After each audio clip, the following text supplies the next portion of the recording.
السلام علیکم مرګرو، څنګه یې؟ ښه جوړ یاره. نن افسوسناک خبر دی، ډېر د خفګان خبر دی.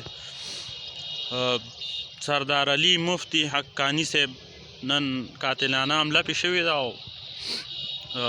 زخمی شوی او انشاءالله اوس د خطرې نه وتی دی او تاسو هم وله دعاګانې کوئ او موږ هم وله انشاءالله دعاګانې کوو. الله دې وله صحت ورکړي او یو ښه عالمي دین دی او ډېر ښکلي ښکلي تقریرونه کوي. نو عالمان دي، د دین ستنې دي او انشاءالله موږ هم وله دعاګانې کوو او تاسو هم وله دعاګانې کوئ. الله دې وله صحت ورکړي. نو ملګرو،